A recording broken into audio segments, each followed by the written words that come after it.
3:12 a.m. 3:12 a.m. You are not asleep. You are staring at a number on a screen with a minus sign in front of it. Right now, that minus sign is the only part of the number that matters. By the end of this video, you'll understand why your first $100,000 changes your life, and why your first $100 million changes who's actually pulling the strings behind it. Somewhere between here and that number, the minus sign disappears completely. Somewhere further than that, the number itself stops mattering at all. There's a hallway between this moment and that one. You can't see the end of it yet. One door at a time. The first enemy has a name: debt. Negative $20,000. It isn't dramatic. That's the part nobody prepares you for. A student loan, a car you needed, a credit card that quietly absorbed the month your hours got cut.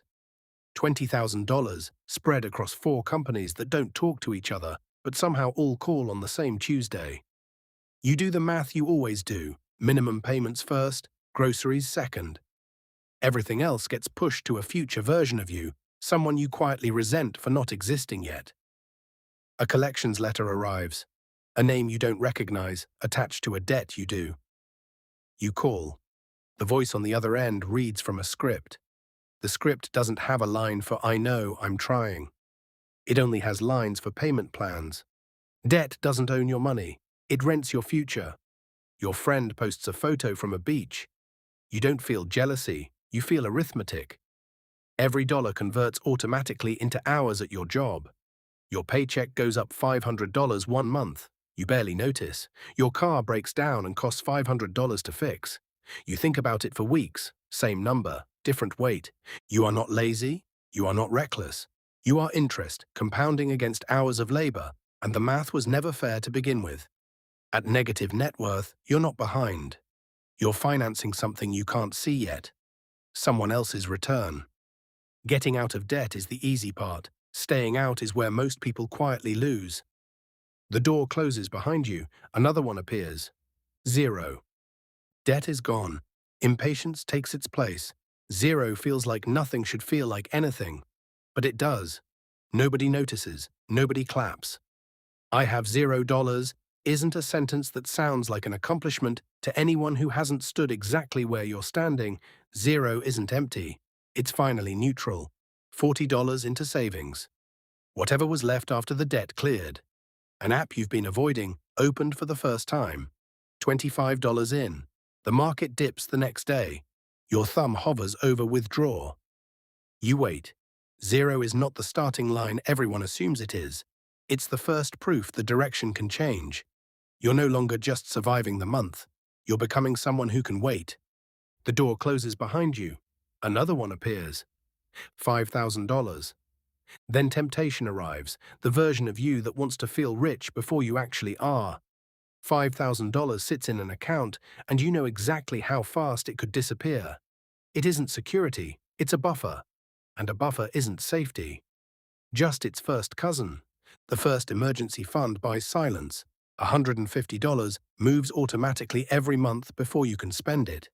That's the whole trick. You stop checking the balance daily, not because you don't care, because checking it daily was a symptom of not having enough. Now barely, you do.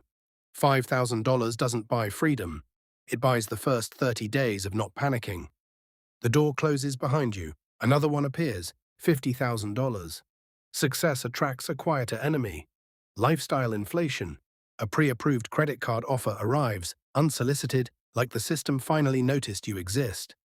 A voice at your bank asks about options for your savings. 8 months ago, that same bank put you on hold for 40 minutes over a $35 fee. Banks don't lend based on effort. They lend based on evidence. You buy a car in cash, used, reliable, unremarkable.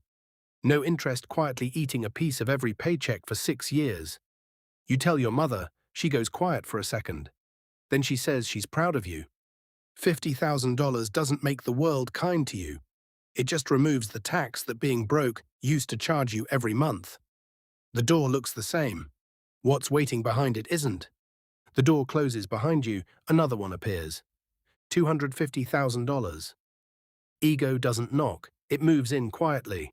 The number stops living only in a checking account. It's spread now: retirement, brokerage, A small rental property that finally, quietly, started paying you back. A spreadsheet you used to be afraid to open. The projection at the bottom doesn't scare you anymore. Privacy becomes more valuable than luxury. The bigger your balance gets, the smaller your circle becomes. You stop telling people your exact numbers. Not secrecy, self-protection. A relative asks for a loan disguised as a gift. You've learned the difference between generosity and liability, and it cost you.